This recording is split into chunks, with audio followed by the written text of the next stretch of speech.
Now, 21st century police cars carry a lot of kit. They have computers, video cameras, black box recorders, automatic number plate recognition and GPS satellite tracking. But it was all left behind recently when police turned back time to arrest two burglars in this vehicle, the old SDI. You might recognise this from a few years back. We'll have a chat about the car and about what went on. Would you like to come in and join us here?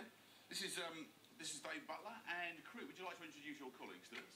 It's Sergeant Neil Roberts, PC Ian Scott, and I'm PC Dave Butler from Russell Safe Neighbourhood Teams. But you're in a uniform that goes back a few years as well. They've changed a bit, haven't they? They have slightly, yeah. It's a period uniform, but we actually still get issued these tunics I'm wearing for court. Oh, do you? Okay, so they're like a formal dress for... Formal dress for a formal occasion. Now, tell us how it came about that this particular lovely old police car that went out of service, how many years ago? 1987. Did it?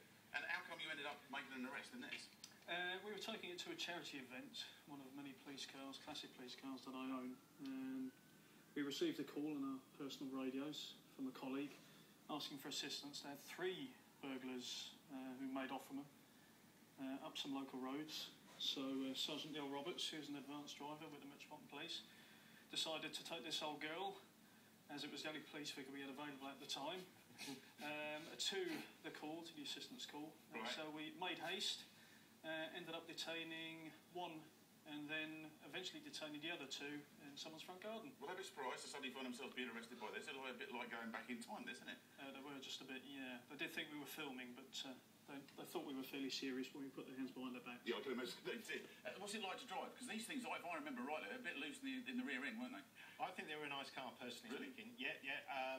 Yes, you've got to drive them with respect, like any motor car, but especially an old one. Bearing in mind, this car hasn't got powered steering. So, yeah, no, it was a joy to drive. Oh, well, Scotty, do you like these? They had a bit more character, the old cars, than the new ones, didn't they? You felt you were in a real car when you were, certainly when I was operating these back in the late 80s, early 90s. I was involved in a vehicle pursuit in one of these as the operator. Fantastic cars. Now, I made the mistake that a lot of people did. I called it the SDI. It actually was the SD1. It is, yeah, SD1, yeah. Big 3.5 engine, isn't it? 3.5 litre engine, yeah. Top speed of about 132. Beautiful old thing, isn't it? And in case you're hankering back to the days of old police cars, a little bit later on, we're going to be talking you through these old police cars. And yes, even this one at the front was a police car, and taking you through some of the stories attached to them.